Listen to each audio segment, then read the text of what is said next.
And speaking of baldguylimo.com, we're going to be listening to a commercial to them right now.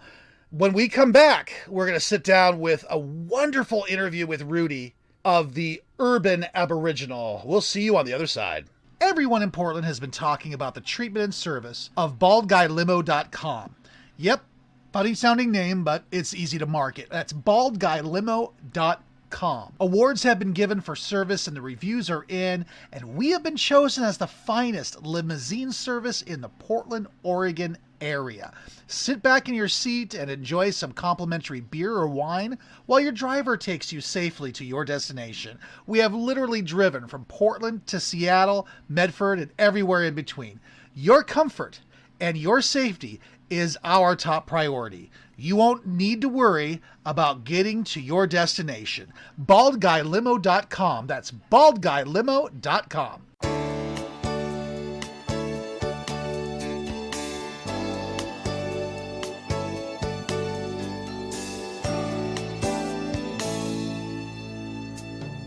Look at what's happened to me. I can't believe it myself. As I've said previously, there is a difference between a prepper and a survivalist. Our guest this week is definitely a survivalist. You can find him on the Twitter at the Urban-Abo. Also, check out his website, theurbanabo.com, and watch his YouTube videos. His channel is the Urban-Aboriginal. His videos are fantastic. Hey, Rudy, thanks for joining us. Are you there? Yeah, I'm here. Oh, Hey, thank you for being on our show. I've actually been trying to get you on the show since we first started. It's great to be able to finally sit down with you. sure. No, thank you. Glad to be here. So, what's the name, the Urban-Aboriginal? Where did that start? Basically, it's a kind of a play on words, right? Hmm. If you know the etymology of the term Aboriginal, it basically means native to a place. Right. It's also what the Australians called the native people in Australia, the Aborigines or Aboriginals. The derogatory term is Abo. That's a whole nother conversation. But so I've used that. But I'm urban. I don't live out in the country. I don't have an acreage. I don't own a hobby farm, and so I live in the city for the most part. And yeah, I do go out and I do camp and I do hike and I've been out in the woods for weeks at a time and that sort of thing to test my skills and stuff like that. But I'm basically in the city, and so I'm Aboriginal to the city, right? Sure. So basically that's where that's kind of, it's just a play on words. It's like I'm really into taking it back to basics, making something from nothing. So I've really focused on my skill sets of an Aboriginal or native or a primitive technology standpoint or perspective. Making stone tools, making fire from nothing, buckskinning, so on and so forth. Awesome. Now, I've always told people I generally don't watch YouTube videos, prepping YouTube videos, because I always feel that the camping YouTube videos are actually more helpful to the prepper than the actual prepping YouTube videos. You're the exception to that rule. I love your YouTube videos because they do show you how to make fire from nothing, how to make shoes or whatever to cover your feet, help with tents and such. Is this something that you've always been interested in? Is this something that you've done as a kid, or is this something you picked up as an adult just as an interest? Oh yeah, I mean, this has always been a part of me. Part of the moniker, right? The urban Aboriginal is, the thing is I grew up. Part of my childhood was in the country in rural southern Indiana. My mother went to IU down there, so I spent a lot of time. A lot of my childhood friends, we all hung out in the woods along the railroad tracks. It was southern Indiana. It's right on the border of Kentucky for the most part. And then my family, where I'm from, is from northern Indiana, just outside of Chicago. So I also spent a lot of time in that urban setting as well. And I've always just been interested in, I'm also a critter catcher. So I was always interested in, going to my grandmother's garden and turning over rocks and stuff and catching worms and slugs and snails and things like that. In southern Indiana, they have all that, catching crawdads, salamanders, toads, frogs, box turtles. Right. So I was always just out in the woods and the bush, and I was always interested in that sort of thing. Before Google, I had Encyclopedia Britannica, and I would just pour through those. And I'm like, how do you make a bow and arrow? I remember confounding the librarian, saying, do you have any books on how to do this? And she looks at me and is like, well, don't you want books on basketball, or don't you want books on football? I'm like, well, no. I'm interested in this. This is what I want. They had to send away to Chicago to get me a book that was way over my head.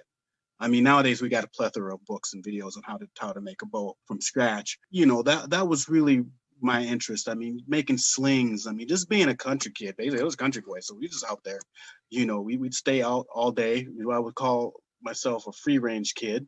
So you just come back home before the lights come on, Right. And we go out, and when we got hungry, we'd find wild edibles. My mom was kind of a sort of a hippie type woman.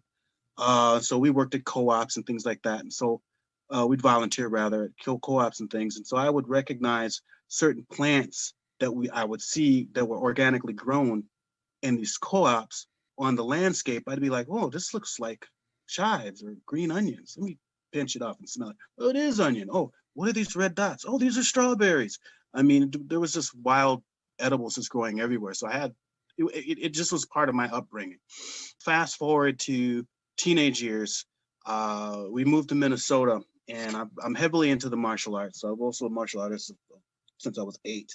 I overheard one of my senior gym mates talking about this wilderness survival school that they were going to, or that they were teaching. And I was kind of what they call ear hustling. So I'm just kind of listening because it piqued my interest. And I'm like, there's a school for that? Because we could never afford the Boy Scouts or nothing like that. Sure. Never do the Boy Scouts. So I Yeah. didn't get that opportunity. But I always kept it in, and then they said, oh, it's the Tom Brown Tracker School. And I'm like, okay, I always kept that in the back of my mind. All right. So fast forward even further to adulthood, and I'm kind of in my career as a web developer. And that movie, The Hunted, comes out with Benicio del Toro and Tommy Lee Jones. And the technical advisor is Tom Brown Jr. himself for that show, and a couple of other senior instructors as I got to know. And that's, by that time I was making a little bit of money, because when I go on the website and see how much class was, it was a whole week for like $1,000. Like, oh my God, I can afford that. When I first started out, but I was making a little bit of money. And I had vacation time. So I actually went out, and then my senior instructors from martial arts school were still out there teaching. And so I just went out for my first, what they call a standard class, which is basically get everybody on the same page. And then I went out for the advanced standard and the advanced tracking class and the second year. And that's when I, ran into my seniors, and they were, when I came back, they were like, well, you should have told us you were going out there. We would, and so I was just like, well, I didn't want to bug you, because when I heard about it, y'all were just hush about it, so I figured you didn't want nobody to know. So I went, and I got the knowledge myself. So anyways, long story short, I kind of shored up my skills there for over a couple of years.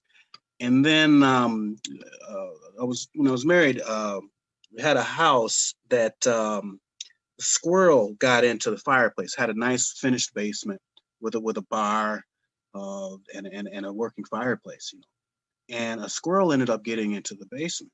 And the layout of the house is, how most basements, the ceiling isn't really finished and that sort of thing. Right. Well, actually, this ceiling was finished, and the little critter ended up crawling up into between the floors of the first floor and the basement ceiling. So I'm just like, we're not ever going to get this thing out. And it was like I had just come back from the tracker school from a class. My wife at the time was just like, well, why don't you just trap it? And I kind of was like, yeah, right. And then like we kept hearing the critter in the house making noise, and it was just like, okay, we got to try to get this thing out of here. And I didn't want to kill it. I didn't want to poison it or nothing like that. So I was just like, ugh.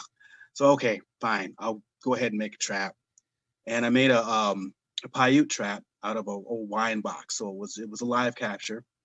And I didn't think it was going to work, And so we had the big freezer, and I set it up on top of the big freezer, deep freezer, and baited it with some pizza. Ooh. And I was working. There was a workroom that was adjacent to the laundry room, which is where the critter was, scurrying away up into the ceiling too. I went, I was doing some freelance work. So I went into the other room and was working. And after I set up the trap, it wasn't even like 10 minutes. And I heard bang, and then I heard it's all, scurrying around. And I'm like, oh my gosh, I caught the thing. So I was like, okay, this stuff kind of works. So I was able to figure out a way to get it into a bag and release it outside safely. Lastly, really solidified my conversion into really diving into the primitive technology aspect of survival and prepping and all that I was tanning, brain tanning, using the brains of the animal to tan some deer hides that I had. And um, all my life hanging out in the woods, playing outside, playing in the dirt, turning over logs, looking for critters. I'd never gotten stung by a bee, hornet, yellow jacket, never. So I wasn't sure if I was ever allergic or if I would have an allergic reaction to a bee sting or yellow jacket sting. And so the weather gets pretty hot and consistent around August here in Right. Minnesota. Yeah, here too. Yeah, and so that's a good time to tan because I tan outside. If you have a fresh hide, a green hide, you could tan inside, and it just smells like hamburger. You just drape it over plastic. You can tan inside. It's not that big of a deal. But these were older hides, and you don't want to do that. So I was tanning outside, and when you use the brain, you make the brain slurry. It attracts flies. They love it to death. And then here, yellow jackets are like, they really think they own stuff. I mean, they just, yellow jackets suck. Yellow jackets. Anyways, I'm trying to be PG here. PG would be great, but I know what you mean by yellow jackets. We have them here, probably nowhere near as bad as you have it, but you know what? Just one is bad enough. Yes. They want to share your drink with you. So they're mean. Throw in the bottle. They're just mean. They just want to go after you. Yeah. And so they like the brain slurry. So I always have to cover it up. Otherwise the top will turn black with flies and dead flies and dead yellow jackets. At any rate, I'm spreading the hide out. This time I'm doing a different technique, and I'm stretching it out and getting, going through the process. And I kneeled down and I felt a cigarette burn on my knee. Wow. And I was like, oh my gosh. And I look and I see a freaking yellow jacket that stung me. Ouch. Right. So I'm like, oh my gosh, I don't know if I'm going to, my throat's going to close up, I'm going to swell up, what's going to happen? Because I've never been stung before by anything that flies and stings, right? Mosquito bites, horse flies, and stuff. Right. I'm not counting that.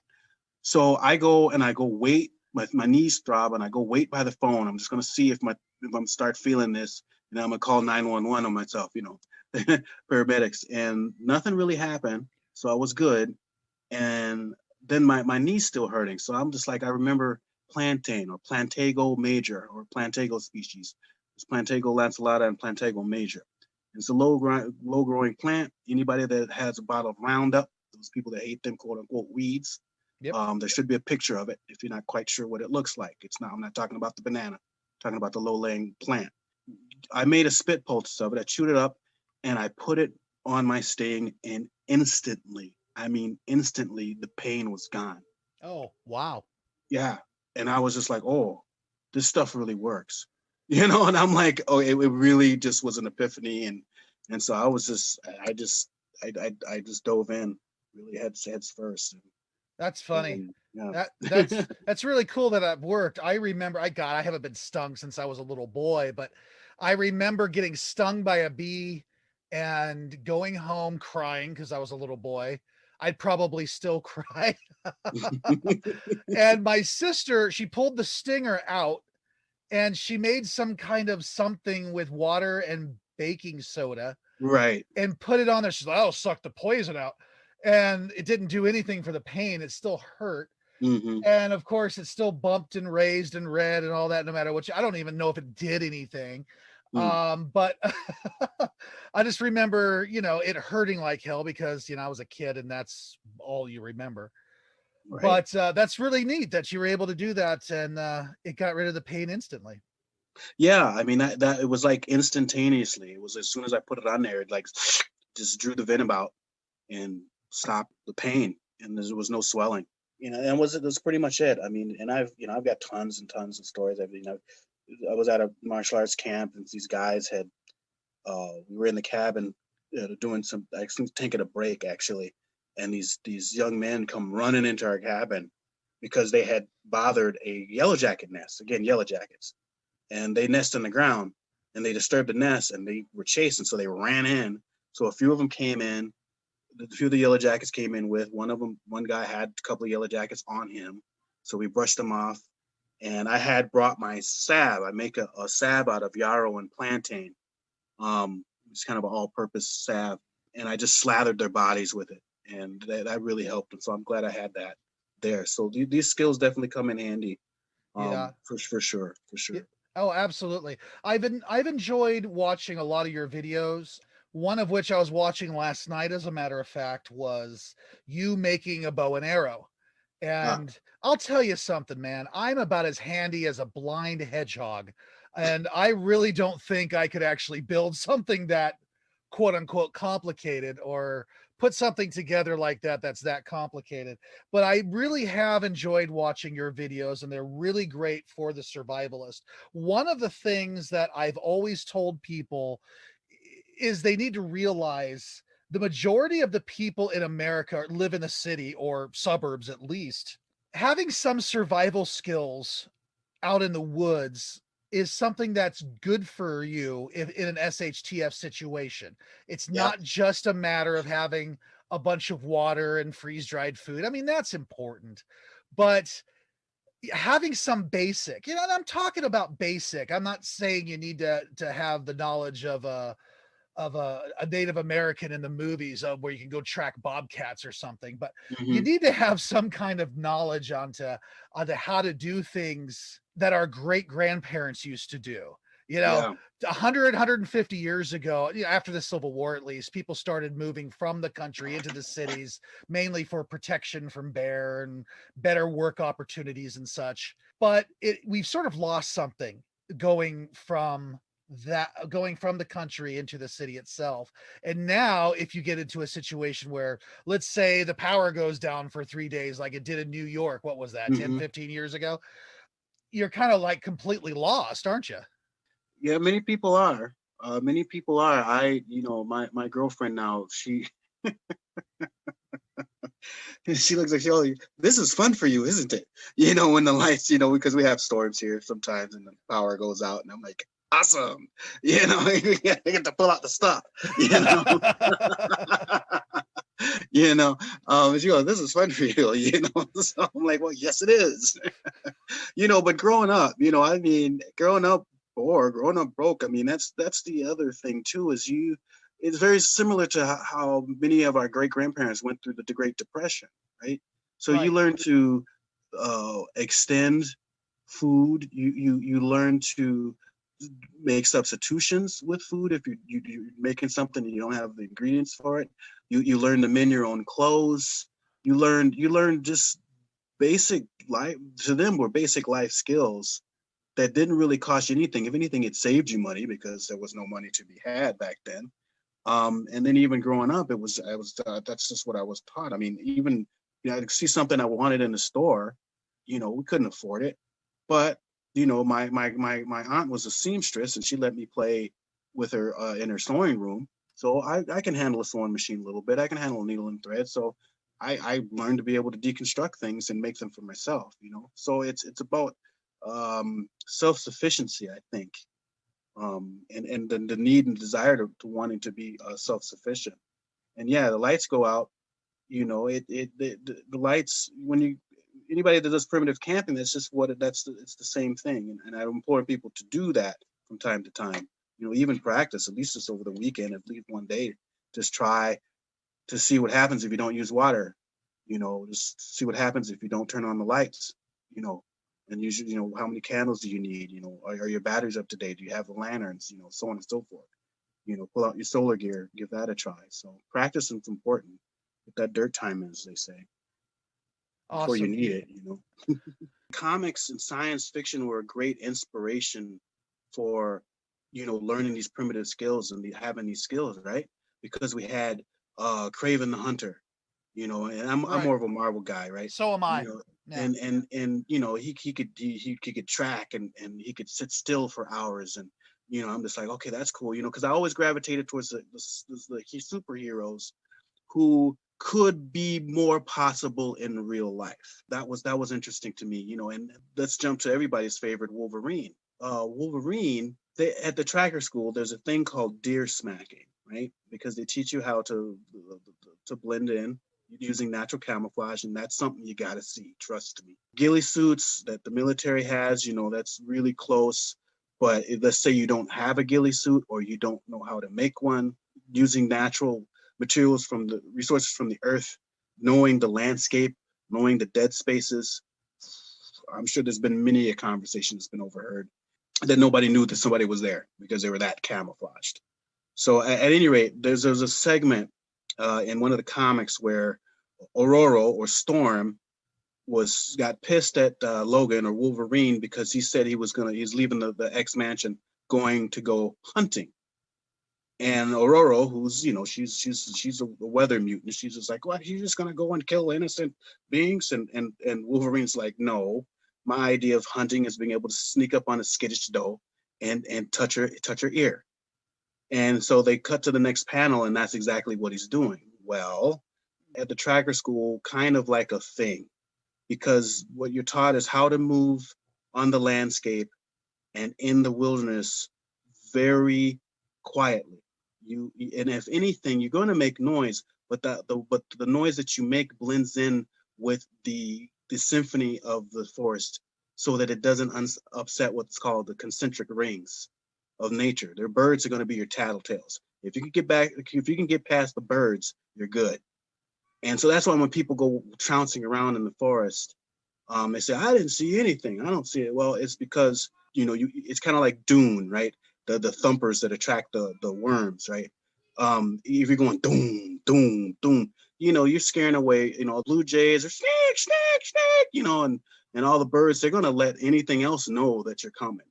And versus, gliding and sliding and making footsteps that sound more like a squirrel or a chipmunk foraging versus just kind of trouncing through the forest.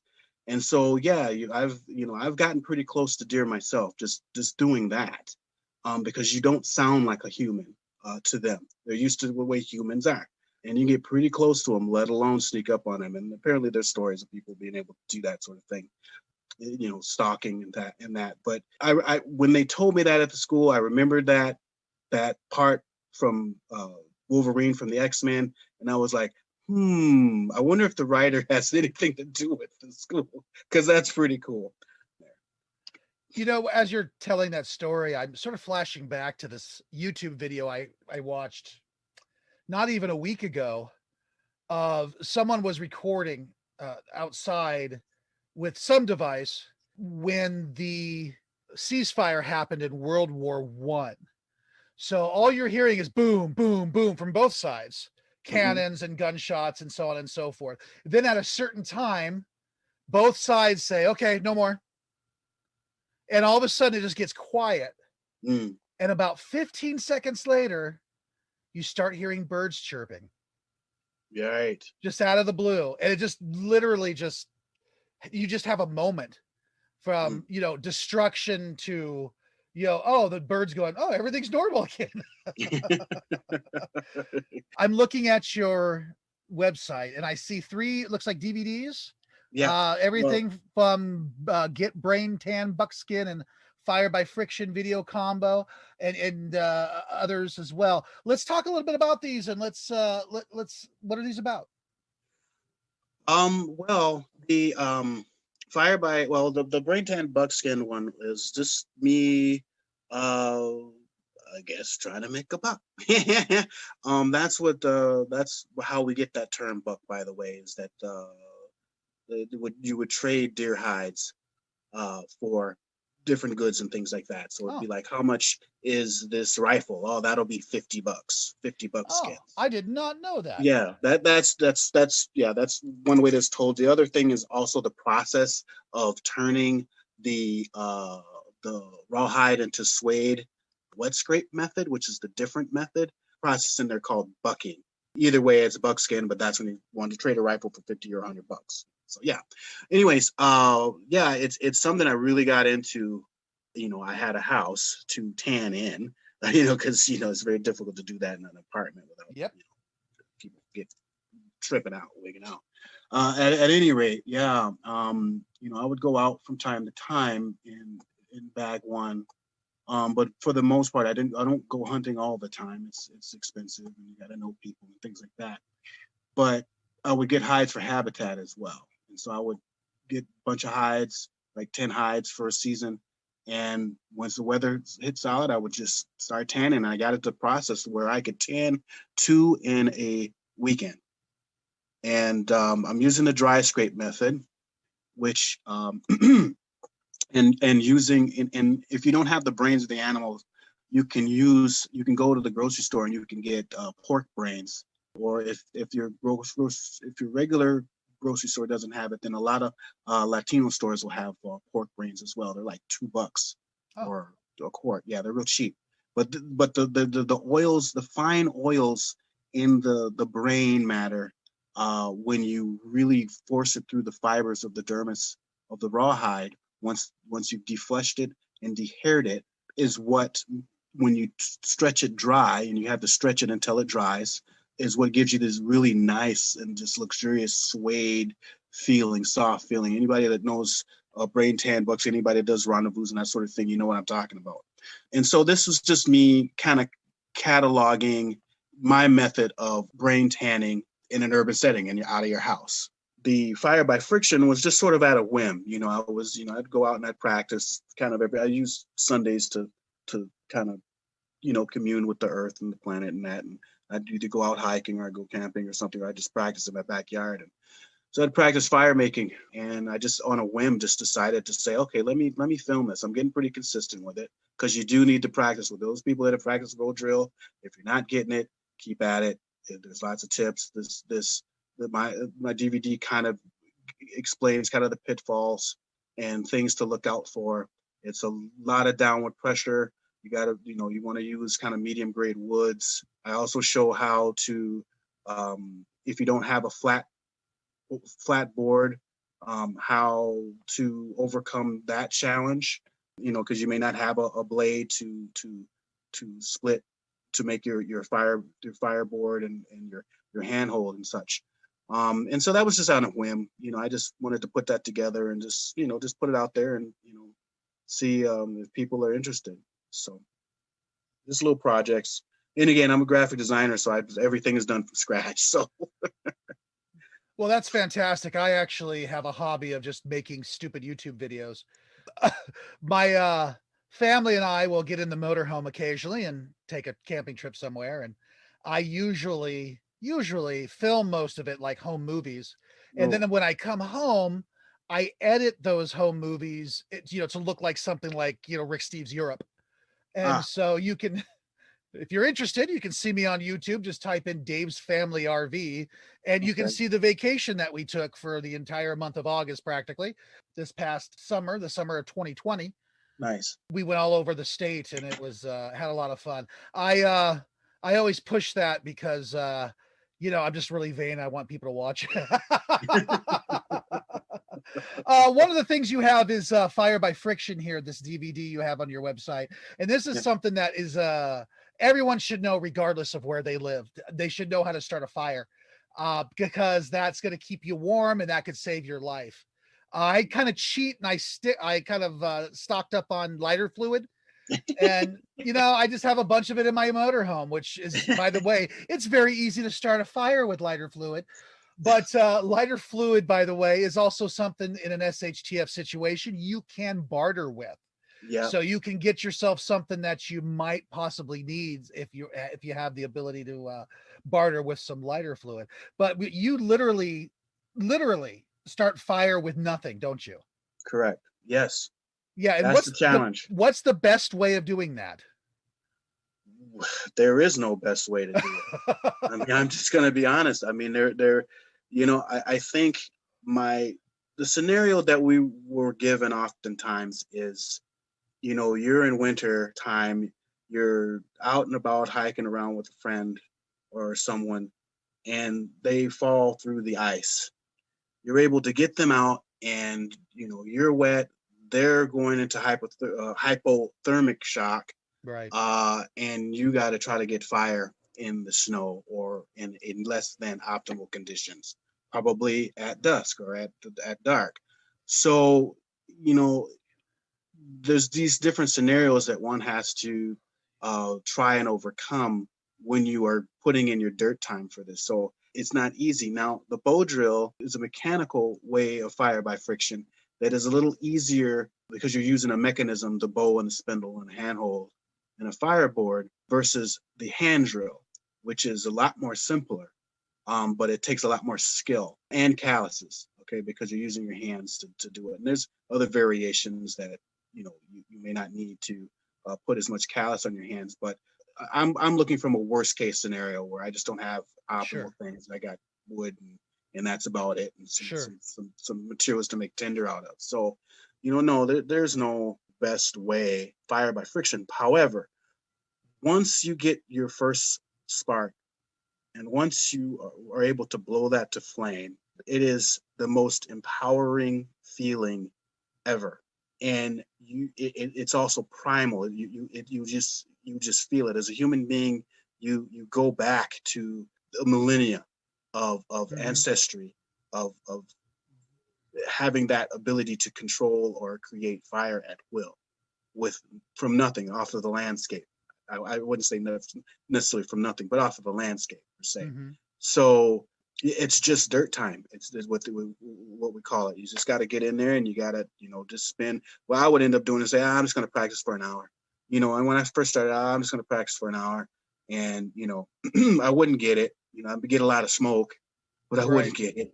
And then the next time maybe I got a little bit more. So I was consistent with a lot more smoke, and so on and so it's this progression as your muscle memory builds up, as your form builds up, because for the bow drill specifically, it's about the form. It's form and downward pressure, and that's the hands. Now the way that I was taught is more like what they call coyote teaching. So basically, you're gonna learn on your own per se. And I think the Western mind doesn't really glom onto that. We want the answer now, now, now, now, now. Now, give it to me now. Yeah, Right. and but there's a lot more to discover when you actually spend the dirt time figuring it out. And then what happens is one method doesn't necessarily your method of bow drill may not necessarily match my method of bow drill, and that's where that learning or that synergy takes place between peoples. But yeah, that's the hint. You got to have the proper form, and in my DVD I show the proper form, and the trick is downward pressure. And once you Mm. get the coordination down for that, then it comes pretty consistently. My best time when I was talking about the scenario of trying to make fire to warm up a friend who was falling through the ice, it was 10 minutes, and that was Oh, harvesting stuff and making the fire. You can get it down to 5 minutes to 5 hours. So it is an imperfect practice, fire by friction. So it's also to be respected. It is not. There's been plenty of times where I've done demos or I've been teaching workshops or classes, and I just wasn't able to get it. When I've gotten it 100 times before, the day before, there's always something that's just not quite right or just off because it's an imperfect apparatus per se. So that's why we came up with matches and lighters. I mean, sure. I'm not belittling that process, but that's what human beings do. We just want to make things easier for us, less time consuming. However, you lose your lighter, your matches get wet. What you gonna do? Exactly right. So yeah, and it just takes dirt time. I remember a million years ago, I was in junior high school and I had hair down to my shoulders because it was the 80s and we had no fashion sense. And I took a class called survival. And the teacher was very knowledgeable and very nice. And he knew what he was talking about. And I've always shied away from making a fire like this method that you're showing here, Mm-hmm, mm-hmm. because he's like, okay, look, you can do this, but you'll probably get more warm trying to use this bow than actually making a fire from it. So that's probably one reason why I never got around to learning how to make a fire by using a bow and the friction method. It's probably the teacher going, yeah, don't do it. And like you said, you can do it 1,000 times perfectly, in a row, and then all of a sudden you're freezing to death and you can't actually make it. So Yeah, and you can't get it. Exactly. Yeah. I mean, there becomes, there's a lot of reverence that, like I said, it takes to. I don't want to be too esoteric about it, but if you look at the components of the bow drill, for example, the spindle, we'll just say this, the male part, yeah, and the fireboard and the notch that you cut into it resembles the female part. And when those two come together and create friction, what happens is you get this tiny little spark, which is your baby, which you blow into adulthood, you nurture into adulthood. So there's kind of that metaphor that one could use or could think of when you're trying to use this method. Again, I don't want to get too esoteric about it, but I've seen too many people be too cavalier about these primitive skills, and it fails them when they need it the most. sure. That's all I have to say about that, really. Yeah. The last thing I want to ask you is the same thing I'm asking everybody these days. So I might as well ask you. Sure. Has your planning changed at all because of COVID? Yes. On my YouTube channel, I do have little snippets called Resilient Living, right? So I focus mainly on primitive tech, but then I'm also pragmatist as well, right? I mean, if I'm in a situation and I got some dry matches in my pocket, of course I'm gonna use them, right? Unless I just want to practice doing fire by friction. But yeah, no, things that have changed because again, I'm in an urban setting. The main thing from my point of view is even not so much this virus, it's people's reaction to it. Right. And Yep. that's my main thing. And kind of short up a little bit as far as my more like, kind of like self-defense preps, going back to more like homesteading sort of practices, pressure canning and things like that. Shoring up on, for example, like the porta potty fluid, being able to turn a 5-gallon bucket into a toilet in case the water gets cut. Right. You know, That's important. Human waste, yeah, you got to get rid of it. yeah, exactly. And now it's winter, so it's gonna. And I have to take in consideration.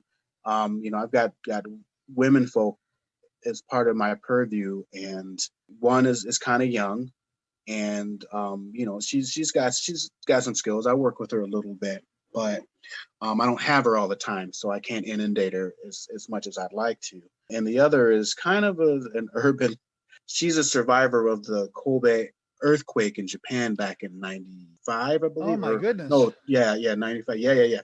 She survived that. So, I picked up certain things from her habits, but she's into the herbal aspects of things Mm-hmm. with me because she's in the healthcare industry. But she really doesn't like bugs and critters and stuff like that. So Right. I have to take into consideration that it's just not like if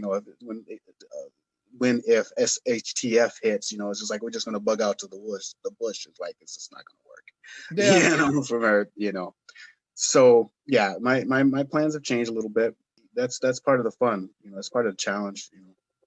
It's funny. The grocery stores are rationing toilet paper and such You again know. over here. They're rationing not as low a limit as they were when the first quarantine, or whatever you want to call it, Yeah. happened and everybody was super panicking. Right. I read an article August, Septemberish about the grocery store chain saying, we didn't know what we didn't know about that kind of situation. We didn't realize we should have been stocking up on goods like toilet paper and such, that people would be coming in and grabbing, carts full and taking it. And who would have known that toilet paper would be the I, currency of the apocalypse? you can't make this crap up, as they say, right? That I was gobsmacked, man. I just was like, toilet paper, really?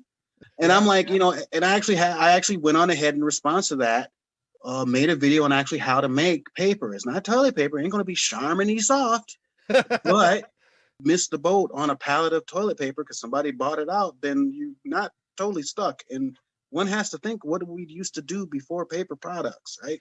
Yeah, So, I've often wondered that myself. And that's you not know, something as a kid I would have asked in school. exactly. So that confounded me.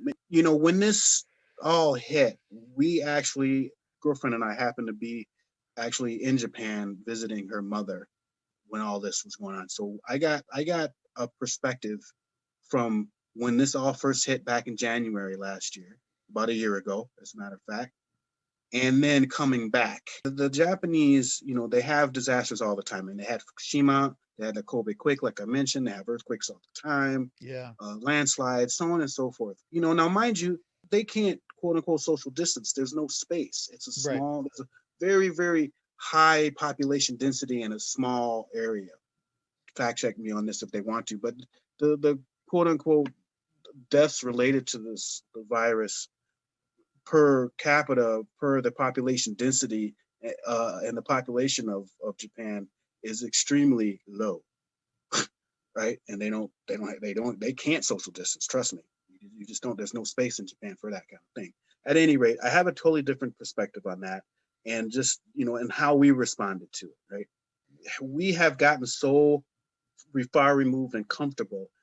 Many of us are used to being taken care of by the nanny state, that the minute the nanny is not around to show us or tell us or to give us, then people freak out. And that's for me, I found it very, very disappointing. I found it very, very disappointing and disheartening, and extremely frustrating. I thought there'd be a little bit more fortitude, at least in my area. I know there's other areas that are a little. Here, I just was like, really, toilet paper. Hey, yeah. What about water? About Yeah. food. Anywhere I live, water ain't really not a problem. Land of 10,000 lakes, we don't have to worry about Sure. water. Yeah, You I'm in know, Oregon, man. yeah, I'm the same way. I don't worry about having drinking water. exactly. So, but just other things. So it just shows us that even after post 9/11, we're easily, I guess, looking for toilet paper because always getting caught with the pants down, I guess. Yeah. So Literally. literally. Well, I have to say, your knowledge is vast and so deep that you really should be teaching classes yourself. Well, I appreciate that. I've done so in the past, and I've tried to do that. It can be a bit daunting because it's a lot of prep, a lot of material collection. What can be frustrating, and I'm just going to be frank about it, is that you set up and you do all the promotion for it, you get all the materials together, you take the time out, and nobody shows up. Nobody Say they're going shows to show up, but then nobody shows up. Right. But then they come knocking on the door talking about, well, yeah, when SHTF, I'm gonna look you up. I'm like, no, if you don't know the secret knock, sorry. You it may not be the best thing for you to do at that time. So it's better to learn how to swim before you're drowning. That's exactly You know, right. the information's out there. That's why I make my videos. I just put them out there. It's usually what I'm working on, or I'm just regurgitating. I'm just re-practicing. I was actually made a corncob pipe this afternoon. I'd lost the one I had made, so that's kind of as a hint. That's going to be upcoming. Because there's herbal blends, mullein or mullein, or some people say mullein, verbascum thapsus is a common plant you'll see on the landscape. That the leaves could be used. They're nice and soft, Charmony soft, could be used as toilet paper when they are green, but they are also medicinal for people with lung issues or breathing issues. You can make a tincture out of it. You can make a tea out of it. You can also smoke it once you dry it, and it's not a bad smoke at all. And so herbal smoking blends are out there for medicinal purposes. And so I'm going to probably put together a video soon here on how to make a corncob pipe and talk about some herbal blends. So. Well, you can find Rudy, the Urban Aboriginal, on YouTube if you just simply do a search for the Urban Aboriginal. And you can also find him on the Twitter at the Urban Abo, and visit his website, urbanabo.com. Rudy, it's been wonderful having you here. What do you say in a few months we have you back on the show and we'll update people on what you're doing? Well, I appreciate that, Dave. I appreciate that. That's really cool of you. I was flattered. I'm flattered. Like I said, I just kind of do this just to put the information out there and also to archive what I'm working on, because I always forget. I'm like, oh, how did I make that hat? So I can go back to my own videos and be like, oh, that's how I did that. Well, you and I are the same age, and I've come to the age where I can't find my keys, so I don't blame you for having to go back and look at videos. Exactly. I do it all the time. all those hits. So that's me. Thanks for coming on the show. I really appreciate it. We'll see you back in probably a couple months. I appreciate it. Thank you.